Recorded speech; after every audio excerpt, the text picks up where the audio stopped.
Hi friends, welcome to my channel. ఈరోజు మిగిలిపోయిన ఇడ్లీ పిండితో మనం పునుగులు ఎలా వేసుకోవాలో చూపిస్తానండి.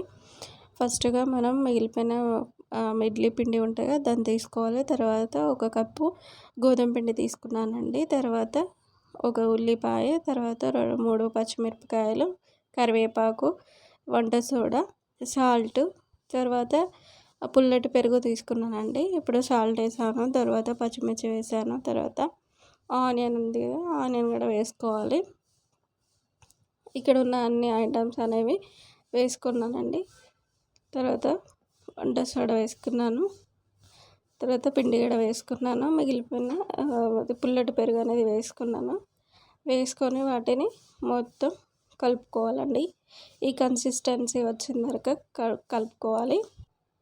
ఒక కడాయి తీసుకొని ఆ కడాయిలో ఆయిల్ వేసుకోవాలండి. మనకు పునుగులు చక్కగా డిప్ అయ్యేలాగా ఇలా ఆయిల్ అనేది తీసుకోవాలండి. తర్వాత అవి పునుగులు వేసిన తర్వాత వాటిని దానికి కడాయికి అంటుకోకుండా ఇలా మనం గరిటెతో కలుపుతూ ఉండాలి.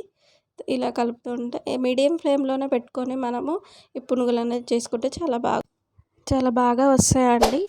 ఎవరైతే నా వీడియో చూస్తున్నారో నా వీడియోని లైక్ చేయండి, అలాగనే సబ్స్క్రైబ్ చేయండి, నా వీడియోస్ని ఎంకరేజ్ చేయండి. Thank you for watching video అండి.